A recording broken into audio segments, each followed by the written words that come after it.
Bonjour à toutes et à tous. Moi, je suis Petra Troy, responsable d'édition pour l'allemand chez Nathan, et j'ai le plaisir aujourd'hui de vous accueillir pour ce webinaire avec Sophie Toury, qui est professeure Bonjour. d'allemand et aussi membre de l'équipe d'auteurs pour notre pochette d'Escape Game en allemand qu'on va vous présenter. J'espère que tout le monde m'entend et si jamais vous avez des problèmes de son, n'hésitez pas à nous mettre un petit message. Et en attendant d'accueillir tout le monde, voici un peu comment va se dérouler ce webinaire. Mais il va se dérouler en 2 temps. Il y a d'abord Sophie qui va vous présenter le dispositif de cette pochette d'Escape Game avec les 3 jeux, et cela pendant 20 minutes à peu près. Et ensuite, nous aurons un temps d'échange pour encore 20 minutes à partir de vos questions. En ce qui concerne vos questions, vous pouvez nous les adresser via l'onglet Questions qui est à droite de votre écran dans l'interface. Et à part Sophie et moi, il y a aussi Marie-Pierre de notre équipe marketing et Pauline qui est en charge du numérique, qui sont connectés et qui peuvent recueillir vos questions et déjà répondre par écrit. En ce qui concerne toujours vos questions, après, on essayera de traiter un maximum, mais si jamais on manque de temps, nous vous répondrons ensuite par mail après le webinaire. Et si même après le webinaire, vous avez encore des questions qui vous passent par l'esprit ou que vous n'avez pas pu poser, vous pouvez nous les envoyer à l'adresse ledirect@nathan.fr. Si jamais il y a des personnes qui sont uniquement connectées en audio, il y a une présentation qui va être déroulée. Donc, si vous pouvez vous connecter en visio, c'est mieux. Et si vous avez des problèmes de connexion tout court, pas de panique. De toute façon, vous allez recevoir le replay de ce webinaire. Bon, écoutez, je laisse la parole à Sophie et après, je vous retrouve pour les questions.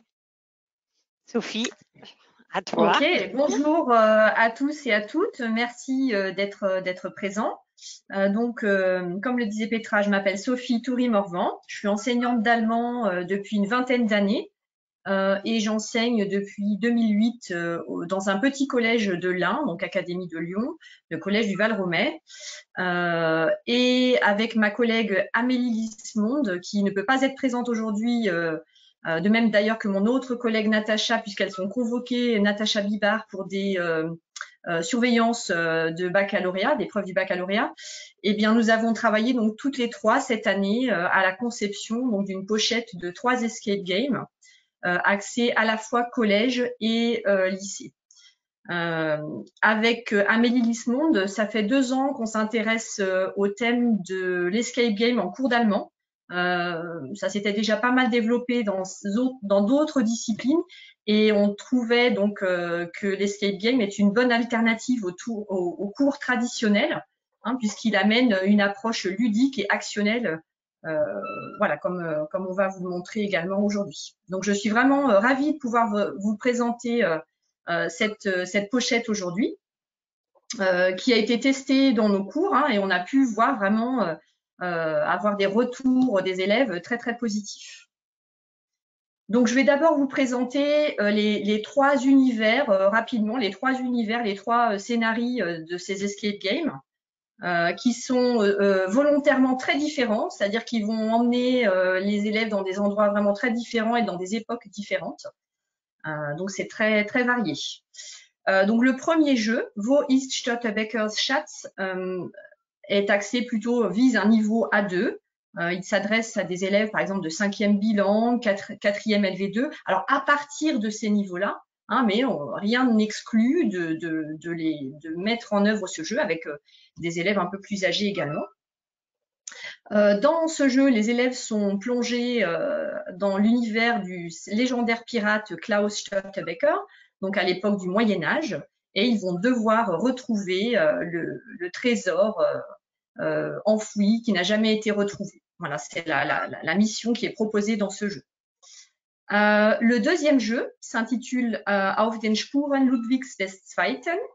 Dans ce jeu, des élèves sont partis en voyage scolaire et ils se retrouvent prisonniers dans une pièce cachée dans la Venusgrotte, dans la grotte de Vénus du château de Lindenhof, et ils se retrouvent malencontreusement enfermés dans cette pièce et vont devoir donc résoudre des énigmes pour pouvoir s'échapper.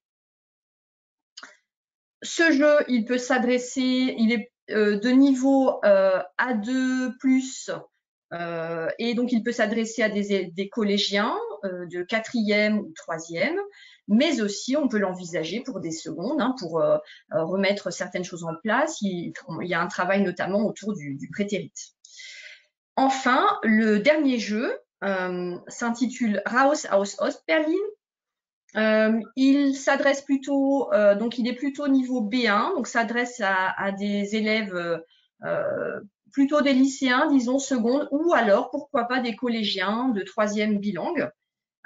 Il s'agit cette fois-ci d'aider un jeune Allemand de l'Ouest qui est parti avec quelques amis rendre visite à de la famille en Allemagne de l'Est et il a perdu son passeport, il ne peut donc pas rentrer et il faut l'aider à retrouver son passeport pour revenir en Allemagne de l'Ouest.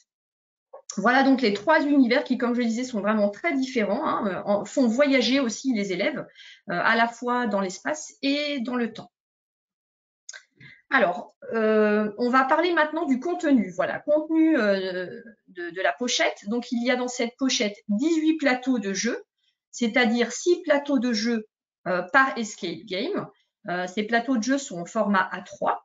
Ils vont permettre justement de bien plonger les élèves dans l'univers de chacun des jeux. Il y a également un kit pédagogique complet qui va faciliter la prise en main pour vous en tant qu'enseignant et puis aussi la mise en place des jeux. En effet, dans ce kit pédagogique, il y a vraiment une proposition de correction de chacune des activités pas à pas pour avoir vraiment une vue d'ensemble sur les énigmes, vraiment en un coup d'œil. Il propose également des supports d'exploitation en amont, c'est-à-dire avant le jeu et après le jeu. Il donne des pistes vraiment pour poursuivre un petit peu la découverte après le jeu. On trouve également dans ce kit pédagogique des fiches photocopiables, donc les fameuses feuilles de route qui sont donc chaque feuille de route est adaptée à chaque plateau de jeu. Voilà, et qui vont permettre aux équipes de joueurs de suivre pas à pas, de découvrir pas à pas les énigmes. Ces fiches donc sont photocopiables. Et autre point important, c'est que vous retrouvez donc tous les documents audio, vidéo, également les teasers sous forme de ressources numériques. Donc elles sont accessibles. Voilà pour le contenu de cette pochette. Donc, les 6 plateaux de jeu par escape game et 6 feuilles de route vont permettre en fait de diviser la classe, le groupe, en 6 équipes qui vont mener chacune, qui vont résoudre chacune les énigmes de leur plateau de jeu. Et il y aura au terme de ce travail sur chacun des plateaux de jeu une mise en commun pour résoudre l'énigme finale. Voilà. Est-ce qu'il y a des questions peut-être ou je continue? Oh, je pense que tu peux continuer pour l'instant. Je continue, parfait. Est-ce qu'on peut venir juste à la diapo précédente? Voilà, merci. Donc effectivement, chaque équipe, pour revenir rapidement, aura donc un plateau de jeu, une feuille de route adaptée à ce plateau de jeu. Il faut également une tablette pour pouvoir scanner certains éléments sur les plateaux de jeu. un crayon, de quoi prendre quelques notes, un marqueur, voilà. Mais sinon, l'essentiel, le matériel est complètement fourni hein, dans le kit pédagogique. Voilà. Alors peut-être, avant d'en venir à un exemple précis, préciser un petit peu en quoi ce sont des escape games, hein, ces activités. D'abord parce qu'il s'agit d'un jeu en équipe. Donc chaque équipe travaille autour d'un plateau de jeu, comme je l'ai dit, avec une fin qui est collaborative. Donc c'est intéressant parce que ça va souder aussi le groupe, ça va obliger à une bonne écoute, à une bonne entraide. Ce jeu, il se déroule dans un temps limité, hein, c'est une course contre la montre. Il y a donc un défi à relever, s'échapper, trouver un trésor, aider donc à retrouver le passeport. On a un univers qui va permettre donc tout de suite une immersion dans une époque, hein, comme on a dit, ou dans un lieu, avec des supports qui sont authentiques et qui vont vraiment permettre un apport culturel riche. Un scénario, ce qui est intéressant, c'est que les élèves, ils vont être, les joueurs, j'ai envie de dire, ils vont être acteurs hein, de l'histoire qu'ils vont découvrir.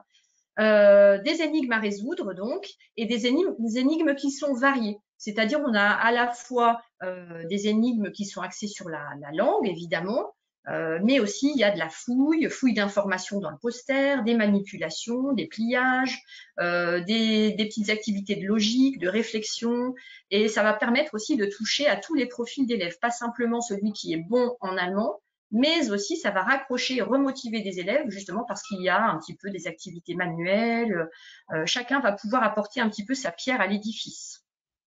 Et dernière chose importante dans les escape games, hein, c'est que les instructions vont être volontairement assez vagues. On sort du cadre vraiment de la consigne scolaire précise. On fait aussi appel à l'intuition des élèves. Ce qui est intéressant aussi, c'est qu'on a le droit à l'essai-erreur. Pas grave, si on se trompe, ça ne va pas être sanctionné par une note. Simplement, il va falloir revenir un petit peu sur sa démarche et trouver une autre solution, une autre proposition pour arriver à résoudre l'énigme. Voilà. Donc, on va peut-être un peu rentrer dans le vif du sujet.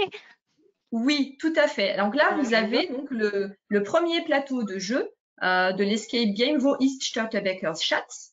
Voilà, avec ça vous donne un petit peu une idée avec des éléments qui sont visibles hein, lors de la fouille du poster. Comme je disais, il va y avoir, on voit une carte, on a une information sur une année, hein, on voit ce berceau avec une année. Effectivement, il y a donc certaines informations qui vont être directement visibles sur le poster. Et puis, au fil du jeu, hein, sur la feuille de route, ils verront qu'ils ont des éléments à scanner également sur le poster. Par exemple, ici, le parchemin. Hein. Quand on scanne le parchemin, on va arriver à une compréhension de l'écrit, un petit texte. Et quand on scanne l'homme qui est en tunique rouge, eh bien, il va se présenter. Donc, on va apprendre qui est ce personnage, qui est une connaissance du pirate. Voilà. Donc, chacun des plateaux de jeu de l'escape game ici va les emmener dans un lieu différent, dans une ville de la Hanse différente et va les faire découvrir une connaissance de Störtebeker qui sera différente. Voilà. Et la mise en commun justement consistera à retrouver dans quelle ville hein, se trouve et auprès de quelle connaissance se trouve le trésor de Störtebeker. Alors peut-être que là, on peut montrer le teaser du jeu. Pour vous mettre un peu en appétit. Voilà, tout à fait, pour que vous ayez une petite idée hein, de comment lancer le jeu en classe, justement. On en reparlera après des différentes étapes.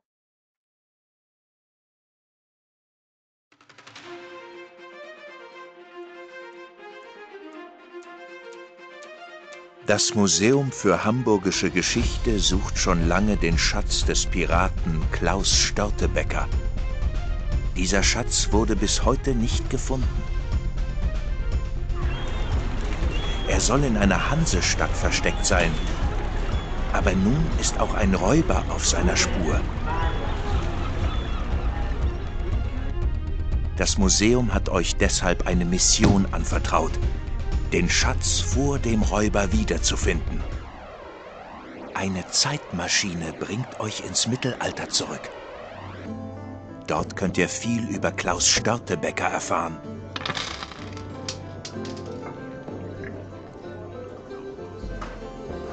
Wo ist also der Schatz versteckt?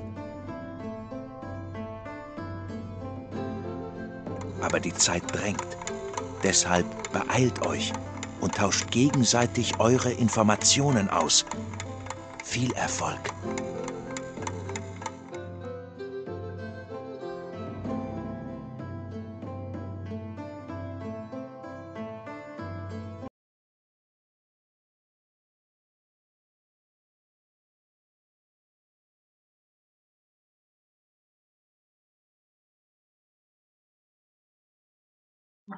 Donc oui, c'était la bande-annonce du premier jeu, hein, comme je vous le disais, le teaser.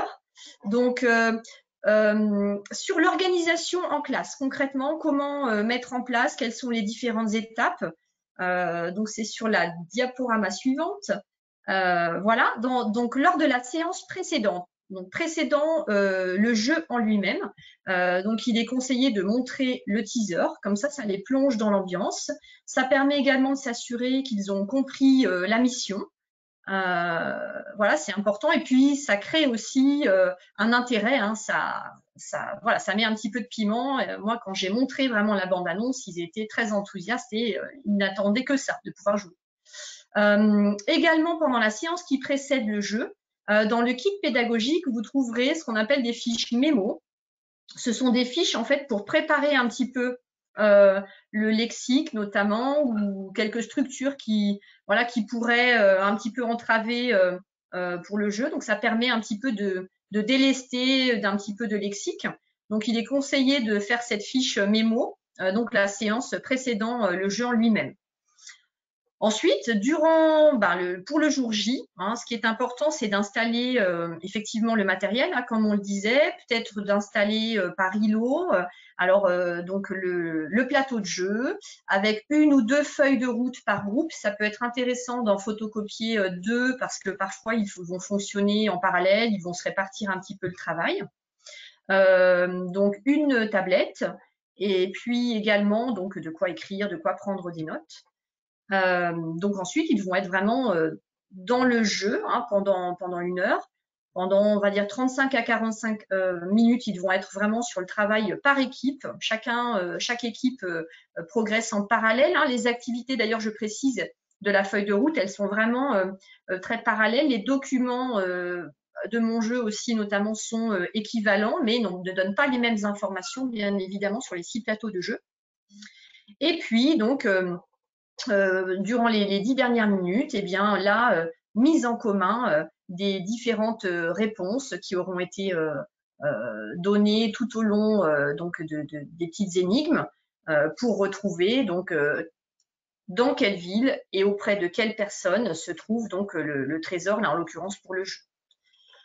Dans le kit pédagogique, je l'ai dit aussi tout à l'heure, hein, vous trouverez des prolongements possibles. Hein, donc pour pouvoir mener après la séance ce jeu également. Chose très importante, à la fin du jeu, c'est vraiment très important vraiment de faire un débriefing, de revenir sur le jeu. À la fois, alors si on peut directement à la fin du jeu, donc à la fin de la séance où ils ont joué, c'est toujours bien de pouvoir faire un débriefing au niveau des émotions, parce que certains vont être très très enthousiastes, d'autres voilà, c'est toujours bien de pouvoir faire redescendre un petit peu l'enthousiasme, tout ça, pour qu'ils puissent repartir dans un autre cours après. Ça, c'est l'expérience. Et puis, également, débriefing, évidemment, revenir sur le jeu, parce que certains n'auront pas forcément réussi à résoudre toutes les énigmes. Ça peut être un copain de l'équipe qui aura réussi, etc. Donc, il semble intéressant de pouvoir revenir, hein, par exemple, sur un des plateaux de jeu comme modèle, hein, que vous pouvez projeter puisqu'il est en ressources numériques, et puis reprendre avec eux un petit peu la progression. Voilà, ça me paraît important. Ça, c'était donc pour le déroulé. Merci beaucoup, Sophie.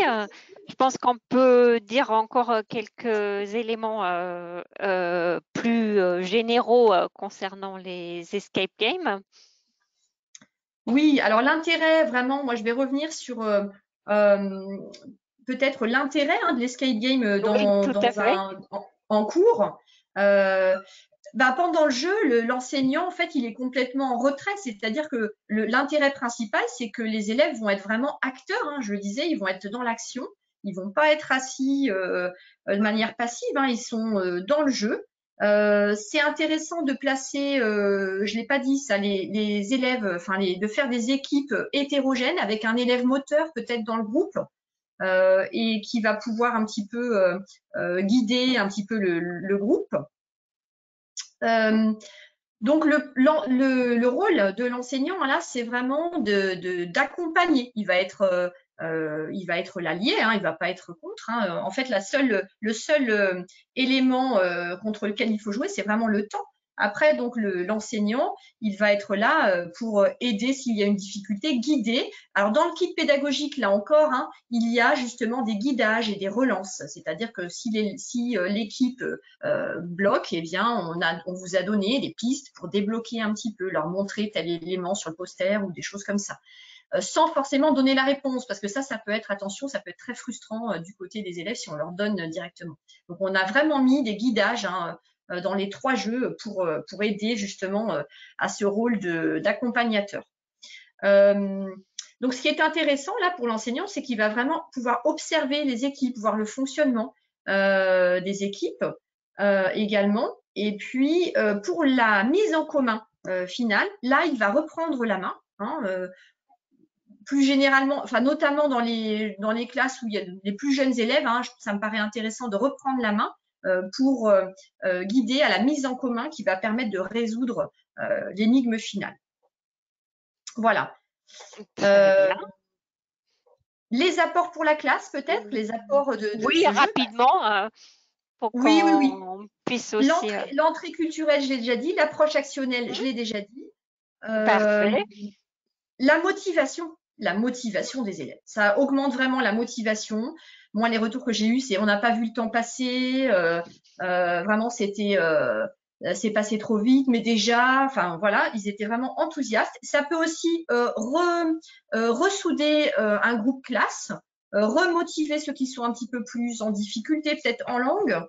Et puis, ça va développer non pas seulement des compétences disciplinaires, hein, pas seulement en allemand, mais aussi des savoir-faire, hein, c'est-à-dire savoir travailler en équipe, savoir analyser, émettre une hypothèse, développer des stratégies, savoir s'organiser dans l'équipe, et puis des savoir-être à l'écoute hein, de ses camarades, des propositions, accepter les erreurs, etc., etc. Voilà, donc ça c'est vraiment et ça peut permettre aussi à des élèves un petit peu plus en retrait d'habitude de prendre confiance justement parce qu'ils ont une qualité qui ne sera pas forcément celle en langue, mais par exemple ils vont être manuels, ils vont réussir un pliage, ils vont avoir un esprit intuitif qui va pouvoir faire avancer l'équipe. Voilà. Donc vraiment au niveau des tests que nous avons pu faire vraiment toutes les 3 avec les classes, hein, nous on a remarqué que ça motivait les élèves, ils étaient vraiment très enthousiastes, heureux de ces séances. Qui peuvent se faire d'ailleurs complètement hors contexte, c'est-à-dire sans forcément avoir travaillé sur un thème précis. Hein, les jeux se suffisent à eux-mêmes, ou alors en amont, donc en amont d'une séquence, hein, qu'on voudrait travailler autour d'un thème. Hein, je pense notamment à celui de Natacha autour de Ostberlin. Ça peut être aussi pour introduire hein, l'aspect culturel, pour faire découvrir. Voilà pour moi. Merci beaucoup, Sophie. Oui. Je pense que toi, tu vas reparler un petit peu des histoires de scan. En live, parce que tout à l'heure, tu disais justement que à la base, les jeux se font soit avec un smartphone ou une tablette par équipe. Donc pour ça, nous, on utilise l'application Nathan Live. Et cette application, elle est parfaitement gratuite. Elle peut être téléchargée de l'App Store ou de Google Play. Et une fois que vous l'avez installée sur les tablettes ou sur les smartphones, il suffit de l'activer. Et après, l'élève aura compris, ou pas compris, mais il faut qu'il tâtonne aussi un peu, la zone à scanner sur le plateau de jeu. Donc, ça se présente à peu près comme ça. Et une fois qu'il scanne, il clique, donc ça scanne l'image. il y a un cadenas qui va, s'il a scanné la bonne image, il y a un cadenas qui va apparaître. Il suffit de cliquer dessus et on arrive sur la page où il faut rentrer le code trouvé préalablement. C'est un peu pareil dans tous les jeux, dans tous les 3 jeux. On rentre le code et si c'est bon, voilà, très bien. Et les élèves auront accès aux ressources, soit audio, soit vidéo, soit texte, selon le jeu. Ou voilà. Après, il y avait déjà aussi la question, qu'est-ce qu'on fait si on n'a pas de tablette ou pas de smartphone ou si l'utilisation des smartphones est interdite en classe. Donc à ce moment-là, il y a une possibilité, c'est d'utiliser les ressources numériques parce que avec tout achat de pochette, vous avez accès à toutes les ressources numériques et là, vous pouvez l'installer sur des ordinateurs de préférence, donc en salle informatique et les élèves peuvent accéder aux ressources directement. Ils peuvent aussi rentrer les codes et sont dispensés de smartphones, ce qui permet de contourner cet obstacle qui existe quand même dans un certain nombre d'établissements.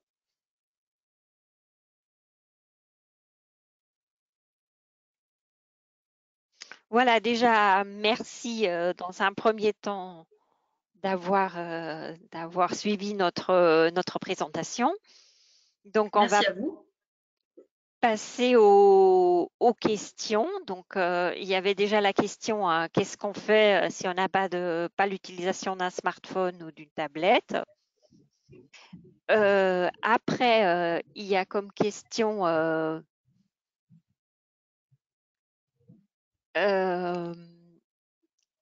par exemple, à quel moment de l'année scolaire ça s'y prête de faire un escape game?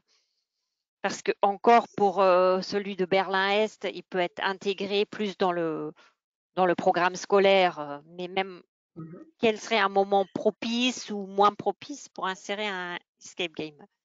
Alors, moi, j'ai envie de dire à tout moment de l'année. Il m'est arrivé d'en faire un en tout début d'année scolaire, après notamment le confinement, parce que je savais que le contenu, on va dire grammatical, lexical, ne poserait pas de soucis particuliers. Et pour justement souder un groupe, ressouder un groupe après une année et demie de confinement. Voilà, donc ça peut très bien être pour comme accueil, on va dire, pour relancer une année scolaire. Ça peut être, comme le jeu se suffit à lui-même, ça peut être aussi sous forme entre guillemets de récompense juste avant des vacances, hein, à tout moment de l'année. Ou alors, si on souhaite vraiment l'intégrer dans une séquence, hein, comme je le disais, ça peut être à tout moment de l'année. Vraiment, je crois qu'il n'y a pas de conseils ou de meilleures solutions. Chacun peut adapter. Merci Sophie. Du coup, on va changer. Enfin, on reste dans l'organisation, mais c'est pas exactement le même sujet. Mais quel serait pour toi, par exemple, le nombre maximum d'élèves autour d'un jeu? Enfin, pas, il y a 6 groupes, oui, mais par groupe. Autour d'un jeu, allez, 4. 4, c'est bien. 5, ça commence peut-être à faire beaucoup. À ce moment-là, si vraiment on a, parce que du coup, ça suppose d'avoir, donc on a 6 plateaux de jeu, admettons 4, ça fait 24 élèves, 5, on arrive à 30. Bon, dans nos groupes en allemand, je suis pas sûre. Moi, je dirais 4 quand même, parce qu'après, ça peut être frustrant pour avancer. Il y en a peut-être un qui va un peu se sentir 4, ça me paraît déjà bien. Quitte à, si vraiment on a 30 élèves hein, dans le groupe, quitte à mettre peut-être 2 équipes en parallèle autour d'un même plateau ou voilà, 4, 5 en tout cas, mais après au-delà, ça me paraît, ils vont se marcher sur les pieds, ils vont plus s'embêter qu'autre chose. Ben, merci là aussi.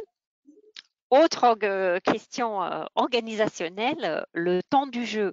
Tu avais tout à l'heure dit que vraiment pour le travail, enfin le travail, c'est pas un travail, c'est un jeu, mais pour jouer avec le plateau de jeu et la feuille de route, il faut compter à 35 à 40 minutes. Mais Alors, pour le jeu complet, y compris le teaser, la séance d'avant, sur quelle durée faudrait-il à peu près ok, compter? on peut se dire 3 séances, mais en tout cas pas. La première n'est pas complète, c'est-à-dire que la première, ça peut être les 20 dernières minutes d'une séance de cours pour lancer le teaser et faire la fiche mémo. La fiche mémo, il faut aller 10 minutes pour la mienne. Je pense que 10 minutes, un quart d'heure sont nécessaires pour les différentes fiches donc de préparation au jeu. Voilà. Ensuite, donc la séance complète pour le travail autour donc des plateaux de jeu. La mise en commun peut être prévue pour cette deuxième séance. Si jamais il manque de temps, il se peut qu'il y ait des équipes qui soient un petit peu plus lentes que d'autres.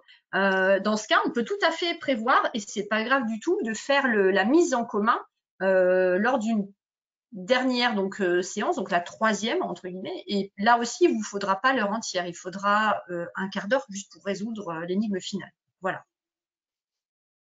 Très bien. Merci. Là, après, on a une question qui concerne la langue. Parce que, bon, évidemment, le jeu, il est en allemand, mais est-ce que les élèves parlent vraiment l'allemand pendant tout le jeu? Alors, lors du travail sur les plateaux de jeu, ils sont confrontés à des documents, donc en langue, hein, forcément. Les consignes sur les feuilles de route sont dans la langue, c'est-à-dire en allemand. Je pense qu'il est illusoire, en tout cas au collège, moi j'ai même pas essayé, de se dire qu'ils vont communiquer entre eux en allemand. Ça non.